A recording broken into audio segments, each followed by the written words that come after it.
নমস্কার। আপনারা সবাই জানেন মহিলাদের লক্ষ্মী ভান্ডার প্রকল্পটি বন্ধ হয়ে যাবে। নতুন প্রকল্প অন্নপূর্ণা ভান্ডার নামে চালু হতে চলেছে। তো কত টাকা করে পাওয়া যাবে? তো আপনারা সবাই জানেন এই প্রকল্পতে সবাই আপনারা ৩,০০০ টাকা করে পাবেন। তো কবে থেকে চালু হবে আর কি কি ডকুমেন্ট লাগবে আজকের ভিডিওতে আপনাদেরকে সেটাই আমি বলবো। তার আগে যদি আপনারা আমার চ্যানেলে নতুন হয়ে থাকেন তাহলে ভিডিওতে একটা লাইক করে চ্যানেলটিকে সাবস্ক্রাইব অবশ্যই করে দিন। তো অন্নপূর্ণা ভান্ডার প্রকল্পটি সাধারণত জুন মাসের ১ তারিখ থেকে শুরু হতে পারে। আমাদের এখনো নতুন সরকার গঠন হয়নি। সরকার গঠন হবার পরে জানা যাবে যে নতুন করে আবার কোনো ডকুমেন্ট লাগবে নাকি পুরনো যে প্রকল্পটি রয়েছে সেটার নাম বদল করে শুরু করবে।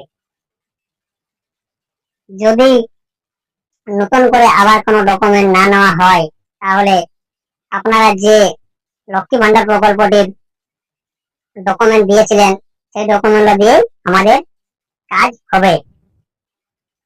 আপনাদের অ্যাকাউন্টে সবারই ৩,০০০ টাকা করে ঢুকে যাবে অন্নপূর্ণা ভান্ডারের টাকা।